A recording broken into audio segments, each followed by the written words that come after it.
Rasul Paulus tidak menggunakan haknya. 1 Korintus 9 ayat 15a. Saya baca demikian, 1 Korintus 9 ayat 15a. Tetapi aku tidak pernah mempergunakan satu pun dari hak-hak itu.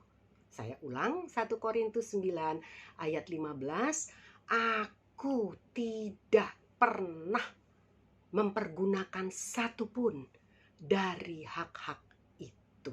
Puji Tuhan. Saudara-saudara yang kekasih di dalam Tuhan, meskipun Rasul Paulus memiliki status sebagai gembala, dia juga pemberita Injil, pengajar Injil, dia mempunyai hak istimewa, hak kerasulannya, dan layak hidup dari pelayanannya untuk memenuhi kebutuhan jasmaninya. Namun, Rasul Paulus tidak menggunakan itu semua.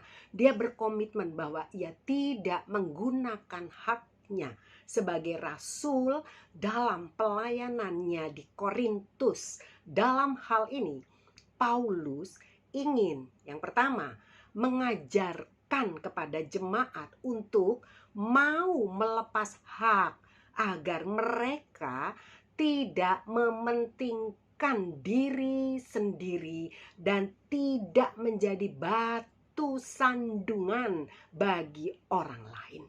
Dan yang kedua, itu menunjukkan tidak ada motivasi lain di dalam melayani selain hati kasih dalam melayani jiwa-jiwa. Paulus sudah membuktikan dirinya tidak mencari keuntungan di dalam pelayanannya, dalam dia melayani Tuhan. Dikatakan itu dalam 1 Korintus 13 ayat 5. Saudara yang kekasih dalam Tuhan, dengan mengosongkan kelanjutan kalimatnya, jika kita baca secara utuh di dalam ayat kelima, 1 Korintus 13 ayat 5, sebagai berikut. Sebab aku lebih suka mati daripada ... Tentu kita tidak tahu apa yang ada dalam pikiran dan yang ingin dikatakan oleh Paulus. Namun, bila kita memperhatikan ayat-ayat sebelumnya, saudara-saudara yang kekasih di dalam Tuhan, kita akan dapat menebak kira-kira apa arti dari tidak meminta-minta kepada jemaat atau membebani jemaat, atau tegasnya tidak hidup bergantung kepada manusia dan mengejar harta fana dari dunia ini, uang, barang-barang, harta bendawi. Dan Rasul Paulus tidak memperkaya dirinya sendiri. Puji Tuhan. Selanjutnya kita baca di dalam 1 Korintus 9 ayat 16 demikian. 1 Korintus 9 ayat 16. Karena jika aku memberitakan Injil, aku tidak mempunyai alasan untuk memegahkan diri. Sebab itu adalah keharusan bagiku. Celakalah aku jika aku tidak memberitakan Injil. Saudara yang kekasih di dalam Tuhan, jelas bila kita membaca ayat ini dengan baik, dengan teliti, kita beroleh pengertian bahwa Paulus bersikap tegas dalam melayani Tuhan, dalam memberitakan Injil. Dia menolak digunakan atau lebih tepat, dia menolak menggunakan ajang pelayanannya itu untuk memegahkan diri, atau menolak pelayanannya itu, pelayanan dari Paulus itu untuk menjadi ajang membanggakan diri, memegahkan diri, mencari popularitas, mencari keuntungan dan sebagainya. Tetapi dia berpikir dan dia berpendapat, bahkan dia berprinsip bahwa melayani Tuhan itu menjadi satu kewajiban yang harus ditunaikan. Sebab untuk alasan itulah Tuhan Yesus telah memanggil dia untuk melayani. Dalam Kisah Rasul 9 ayat 15, 2 Korintus 1 ayat 1 kita dapat baca itu. Yesus Kristus memanggil dia, Paulus, mengubah hidup Paulus yang dulu Saulus menjadi pelawan Tuhan dan mencari, mengejar pengikut-pengikut Kristus, diubahkan menjadi seorang yang melayani Tuhan dengan militan, dengan sungguh-sungguh, dengan tidak mencari keuntungan dan menjadi panutan teladan bagi banyak hamba-hamba Tuhan yang mau sungguh-sungguh murni, tulus di dalam melayani Tuhan.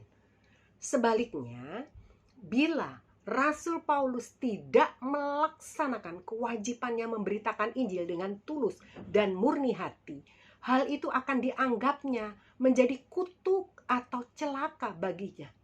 Sungguh suatu pemikiran yang ekstrim dan militan dalam hidup Paulus. Namun itu bukan berarti bahwa Paulus akan masuk neraka bila tidak memberitakan Injil dengan sikap hati yang benar. Namun dengan pernyataannya itu, dia ingin menunjukkan dan menegaskan kepada setiap orang percaya, pelayan-pelayan Tuhan, untuk mau terlibat dalam melayani Tuhan, terjun dalam pelayanan sebagai bentuk pengabdian. Haleluya. Kita ini mengabdi kepada Tuhan. Kita ini hamba, saudara. Bukan lebih tinggi atau bukan mencari juga hal-hal yang tinggi di sana. Tapi kita ini mau menjadi hamba, merendah, melayani Tuhan dengan sepenuh hati kita, dengan sekuat tenaga kita, dengan kasih kita kepada Tuhan. Saudara yang kekasih dalam Tuhan, inilah yang akan menjadi pengabdian hidup kita, melayani Tuhan, menyebarkan keselamatan dalam nama Kristus, dan kita memuliakan namanya. Paulus mengajak dan menghimbau kepada setiap orang percaya, meski tidak harus full timer atau menjadi gembala atau pendeta di dalam melayani Tuhan, tetapi hidup sebagai saksi Kristus itu adalah amanat agung, tugas setiap orang percaya. Tugas setiap orang yang telah ditebus oleh darah Yesus, telah dibebaskan, dimerdekakan, diselamatkan, lepas dari dosa. Puji Tuhan. Saudara yang kekasih dalam Tuhan, setiap orang percaya dikehendaki Yesus untuk menjadi saksinya di bidang apapun, di dalam posisi apapun yang sedang saudara jalani, yang sedang saudara kerjakan di hidup ini, dan dipercayakan Tuhan kepada saudara. Dan bukan hanya puas untuk bertindak sebagai penonton atau supporter, memilih menghindar, tidak mau terlibat di dalam pelayanan dengan berbagai dalih dan alasan. 1 Korintus 3 ayat 10 dan 15, saudara coba pelan-pelan saudara baca, simak baik-baik, supaya kita dapat hidup benar dan berkenan kepada Tuhan. Setiap orang percaya akan mempertanggungjawabkan setiap pelayanannya kelak di hadapannya saat kedatangannya yang kedua kali. Tidak mau bangunan pelayanannya itu tidak berkualitas. Kita sudah melihat tadi bangunan dari bahan-bahan apa saja yang berkualitas dan apa yang mudah terbakar, mudah rusak dan hancur, sia-sia. Oleh sebab itu saudara, biarlah kita mau menjaga pelayanan kita dengan kualitas emas yang murni. Jangan seperti membangun pelayanan kita itu di atas kayu, rumput kering, dan jerami yang mudah habis terbakar. Berbeda dengan pelayanan yang dibangun di atas dasar emas, batu permata, seperti kita baca tadi, yang bisa tahan uji, tahan kualitasnya, bernilai, bermutu. Haleluya. Paulus membangun pelayanannya dengan bahan-bahan yang berkualitas, emas, perak, batu permata, kokoh, kuat, dan bernilai. Menjadi berkat sungguh, memuliakan Tuhan, dapat memenangkan jiwa-jiwa sungguh buat Tuhan, karena ketulusan dan kemurnian hatinya, bukan karena untuk keuntungan, bukan untuk popularitas diri, dan bukan untuk kepentingan lain, bukan untuk mendirikan kerajaannya sendiri, bukan mendirikan kerajaan keluarga, tapi dia ingin mendirikan kerajaan Allah, memuliakan Allah, menarik jiwa-jiwa bagi kerajaan Allah, bukan bagi dirinya sendiri.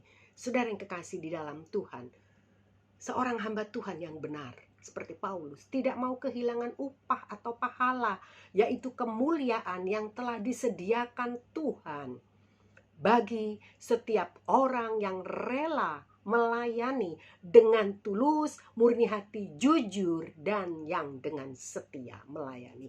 1 Korintus 9 ayat 17 berkata, 1 Korintus 9 ayat 17, saya ulang, kalau andai kata aku melakukannya menurut kehendakku sendiri, memang aku berhak menerima upah. Tetapi karena aku melakukannya bukan menurut kehendakku sendiri, pemberitaan itu adalah tugas penyelenggaraan yang ditanggungkan kepadaku. Sekali lagi, Paulus menunjukkan dan menyatakan dirinya bekerja melayani sebagai pemberita Injil, bukan atas kemauannya sendiri. Ia menyadari dan meresponi panggilan Tuhan dan mau mengikuti kehendak Allah. Itu sebabnya ada upah jasmani atau tidak ada upah di dunia ini. Paulus tetap berprinsip wajib melayani Tuhan dan tidak berniat mengabaikannya. Haleluya, puji Tuhan. Sungguh suatu kerinduan hati yang luar biasa, yang pasti menyenangkan dan berkenan di hadapan Tuhan. Paulus lebih mengejar upah rohani dan yang kekal, memutuskan untuk lebih mengejar kepentingan kerajaan Allah. Saudara yang kekasih dalam Tuhan, motivasi Paulus tidak melayani untuk mengutamakan dengan tujuan beroleh upah duniawi.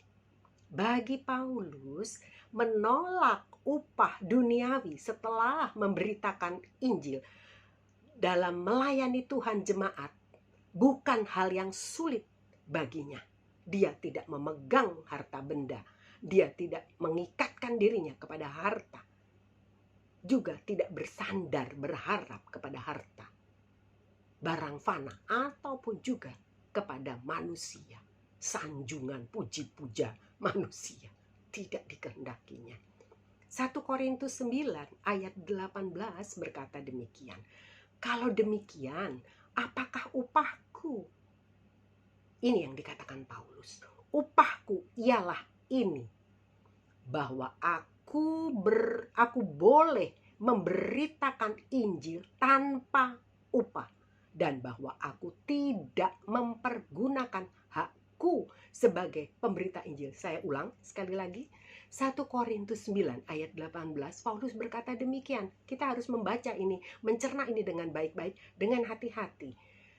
Kalau demikian, apakah upahku?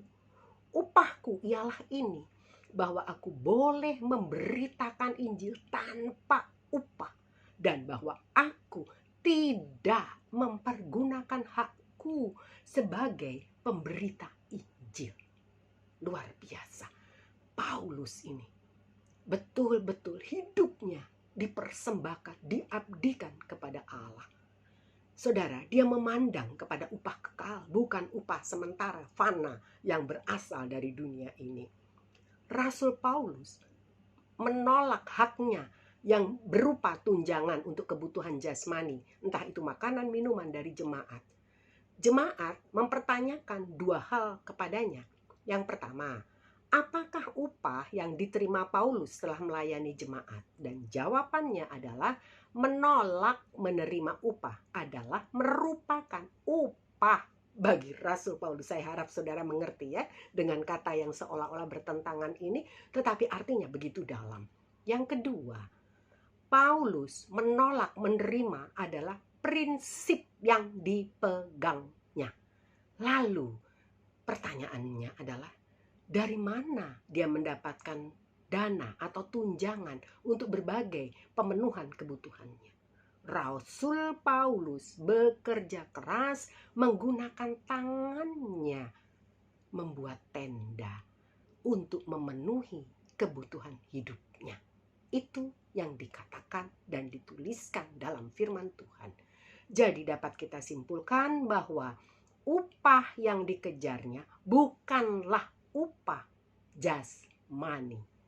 Tetapi tujuan Paulus semata-mata memberitakan Injil tanpa ingin membebani jemaat adalah merupakan upahnya. Dianggap bahwa dia tidak menyusahkan jemaatnya, tidak meminta-minta dari umatnya, dari jemaatnya. Karena bagi Paulus, dia mau lebih fokus mengejar upah rohani dan yang kekal, yaitu kemuliaan yang akan diterimanya pada saat kedatangan Yesus yang kedua kali. Puji Tuhan, amin. Tuhan Yesus memberkati kita semua. Yang kita tangkap adalah jangan menjadi hamba Tuhan yang kita lebih mengejar keuntungan. Tuhan katakan yang memberitakan Injil akan hidup dari Injil. Itu sudah cukup bagi kita. Tapi bukan berarti kita bernafsu untuk yang lain dan lebih dari batasan itu. Karena Tuhan mengerti apa yang kita perlu dan kita butuhkan.